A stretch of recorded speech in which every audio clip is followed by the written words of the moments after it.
Okay, let's dive in.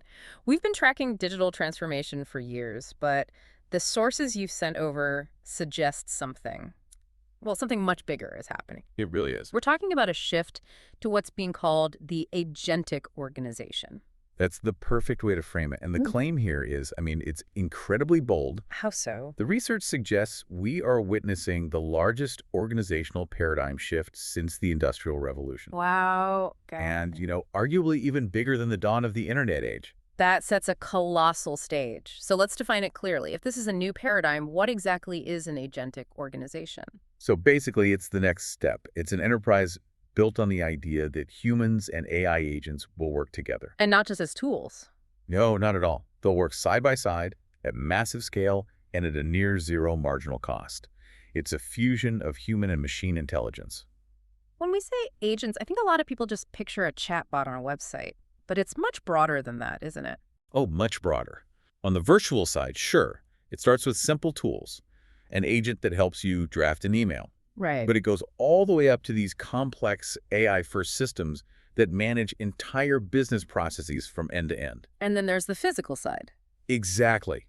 We have to account for physical agents, smart devices, drones, self-driving trucks, and now we're seeing early humanoid robots. Which gives the AI a body, essentially, a way to interact with the real world. Precisely. It just dramatically expands the scope of what you can automate. It's an incredible scope. Yeah. So our mission today is to really cut through the hype and build out the architecture of this new model. We're going to examine 5 core pillars. That's right. The business model, the operating model, governance, workforce, and culture, and finally, technology and data.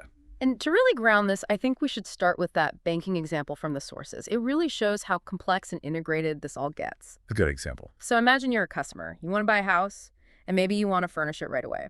Today, that's, 5 different apps, endless forms, calls. Right. But in this model, your personal AI concierge just takes over. And it activates this whole symphony of specialized agents on the bank side. You have a real estate agent, a mortgage underwriting agent, a contracting agent. And crucially, a compliance agent making sure everything is above board. And the human team. They aren't in the weeds executing tasks. No, they're watching from above the loop, just providing strategic oversight while this whole process hums along on its own. Exactly. And here's the real hook. The bank, through its agents, is no longer just a bank. It extends its service. Right. Into furnishing renovations, energy upgrades. Because its AI ecosystem can negotiate with other agents to meet the customer's complete need, not just the mortgage part. That's a fantastic place to start our first deep dive. Pillar 1, reimagining the business model. How does a company even gain an advantage when this tech is, available to everyone? Well, the first big shift is this move toward hyper-personalization at scale. We're already seeing this a bit. People are starting to bypass clunky apps and just ask ChatGPT to find and buy things for them. Exactly. And that points to a future where every single consumer has their own low-cost, dedicated AI personal assistant. Like that European utility provider you mentioned, they rolled out a multimodal AI assistant to millions of customers. A key early example. It drastically cut down handling times, and customer satisfaction shot up because the AI could handle really complex stuff on its own. But the next step is when my assistant starts talking to your assistant. That's the future.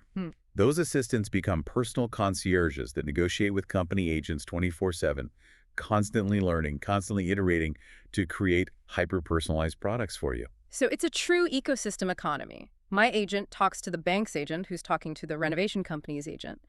The value chains just blur. And they completely blur. But to do that, you need a fundamental shift in your operations. You need AI-first workflows. And we have to be really clear here. This is not just, bolting a chatbot onto a system from the 90s. No, it's a clean slate. A complete redesign where humans are positioned above the loop, steering the process, not executing it. And if you do that right, The research suggests you can drive your marginal costs down toward the cost of compute itself. which is the difference between saving a little money and creating exponential value. What are the early results looking like? Well, look at the finance sector. One global bank created an agent factory to handle their Know Your Customer or KYC process. Which are notoriously complex. Incredibly. Yeah. And these agent squads just achieve massive gains in quality, in consistency. Another bank saw up to a 50% reduction in time and effort just by using humans to oversee agents that were modernizing their old system. So this is real P&L impact. This is not just tinkering, no. Okay, so if the tech is available and the workflows are AI first, what's the actual differentiator? It can't be the base LLM if everyone has access to it. You've hit on the absolute key. The superpower is proprietary data. Ah. There's a great analogy in the research. If today's AI is like an intern with the internet in its pocket. Okay. Tomorrow's competitive edge is what that intern knows uniquely about your business. It's about capturing and refining unique consented data, customer behavior, sensor data, and using that to build better products. But doesn't that raise a huge question? I mean, does that just create a new kind of walled garden where advantage is based purely on who has the most data? It absolutely creates a new type of barrier to entry, yes. The key is that this data has to be integrated deep into your processes so you can learn and iterate faster than anyone else. So how do you navigate that? It comes down to governance, which we'll get to, and ensuring the data is consented and used to create real value for the customer, not just to lock them in. But make no mistake, the companies with the deepest, cleanest, most relevant data are the ones who will win. Let's move to pillar 2 then, the agentic operating model. This is about how the org chart itself gets torn up and rebuilt. We have to stop thinking in terms of functional silos. The workflow is now AI first. Humans and old IT systems are only brought back in selectively where they're really needed. It sounds like the end of those classic organizational limits, like the 2 pizza team rule or Dunbar's number. That's the exact insight. Human teams are constrained by how many people they can effectively manage and communicate with. Right. The new building block is designed to overcome that. It's the agentic team. Small, agile, and just fiercely focused on outcomes. What kind of leverage are we talking about here? Give us a sense of the scale. The leverage is astonishing. A human team of just 2 to 5 people, the orchestrators, can manage an agent factory with 50 to 100 specialized agents. 100 agents. Running an entire end-to-end process, launching a product, managing a financial close. The human team doesn't execute, they steer. So the classic org chart, the vertical lines of delegation, that just dissolves into something flatter. Completely. The winning models empower these teams with flat structures. Hierarchy pivots to what the sources call agentic networks or work charts. A work chart. I like that. Yeah, it's about exchanging tasks and outcomes across the network, not reporting up and down a chain of command. And that network is so efficient, it can easily extend across company lines, opening up huge B2B opportunities. Which brings us to pillar 3, governance. If you have 5 people managing 100 agents in near real time, how on earth do you maintain control? Your traditional quarterly review must feel ancient. It's a critical drag. If your governance isn't also embedded and automated, it immediately becomes the bottleneck for the entire organization. So we're seeing things like agentic budgeting. What does that even look like? It's real-time financial steering. You have AI agents proposing budgets, scenario agents running instant forecasts based on live market data, and reporting agents giving you insights instantly. The finance team becomes less about gathering data and more about interpreting it. Exactly. They become true strategic partners, stress testing the business strategy in real time. This reminds me of the DevSecOps shift in software. You had to build security directly into the development cycle. It's the perfect analogy. Governance now has to be embedded through agents controlling agents. You have to introduce specific control agents with very defined roles. And what are those roles? Well, you have critic agents that challenge the outputs of other agents. You have guardrail agents that enforce your internal policies. And you have compliance agents that are continuously monitoring regulations. So every action is logged and explained. In real time. But, and this is a big but, Yeah. the ultimate responsibility still falls on the humans. Okay, so who's accountable when an agent makes a $10 million mistake? The human supervisors. They define the policies, they monitor for outliers, and they decide when to step in. But here's the stark warning from the sources. What's that? The scale of agentic adoption will ultimately be capped by how much oversight capacity humans can realistically provide.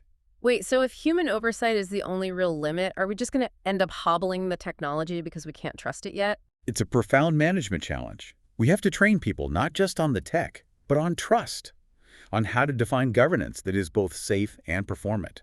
If we can't increase that human capacity for oversight, then yes, the bottleneck becomes cultural, not technological. That leads us perfectly into Pillar 4, workforce, people, and culture.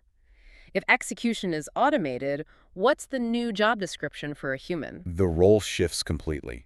You move away from executing tasks, analyzing a document, moving data to owning and steering end-to-end outcomes, So you're defining the goals, orchestrating the agents? making the strategic trade-offs. Yes. And performance management has to change too. It can't be about ticking off a list of tasks anymore. Correct. You stop tracking task completion and you start tracking how well people orchestrate their agent teams to deliver on specific outcomes. This has to demand completely new skills. What kind of talent replaces the knowledge worker of today? We'll need deep problem solvers, people with systems design thinking, and crucially, the ability to recognize patterns in the edge cases where the agents fail. Those very human, synthetic skills. They become the new premium. The research actually highlights two new human profiles emerging from this, the M and T shapes. Right. Can you define those for us? Of course. The M-shaped supervisors are like the orchestra conductors. They're broad generalists, fluent in AI, orchestrating agents across different domains to hit a complex goal. And the T-shaped. The T-shaped experts are the deep specialists.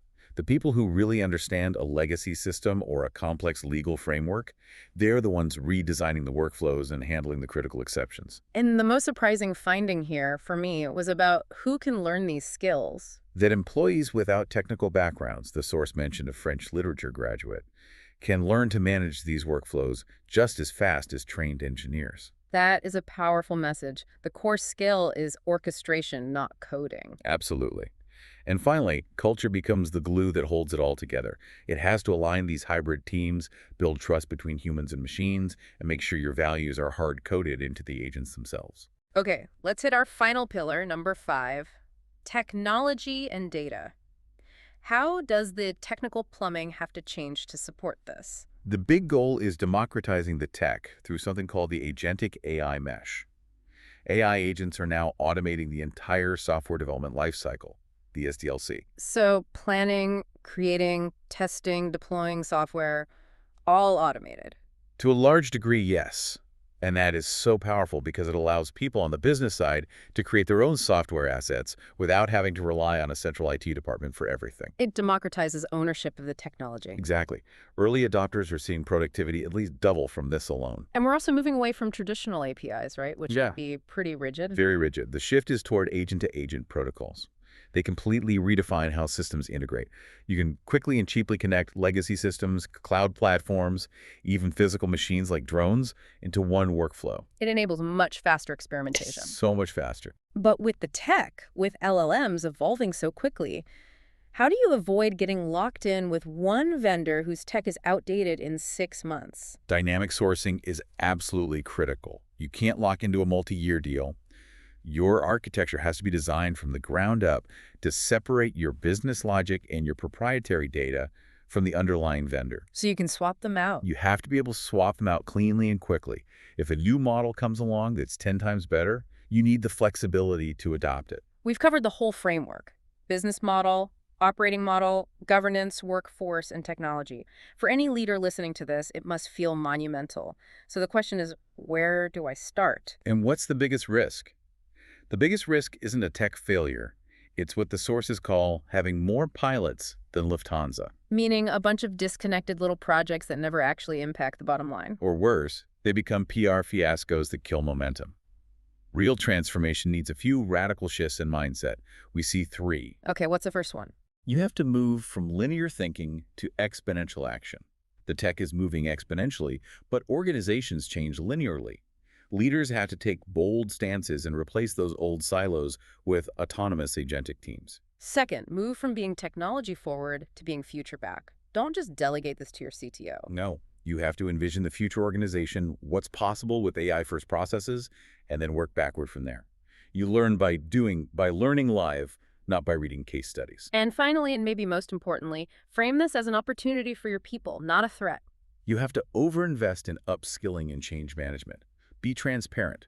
Concretely, make agentic AI a permanent item on your leadership agenda and start by rewiring 1 or 2 lighthouse domains, high-value areas where you can learn quickly and safely. So the Agentic Organization, it's not just about efficiency. It's about fundamentally redefining the scale and scope of what's possible.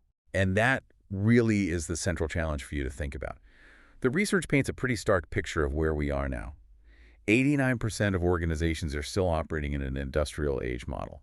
Only 1% are true decentralized networks. A huge gap. It's massive. And if this agentic shift really does provide an exponential advantage, how long can most companies afford to stay several paradigms behind before that gap becomes, well, unrecoverable? That question, I think, is going to define the winners and losers of the next decade.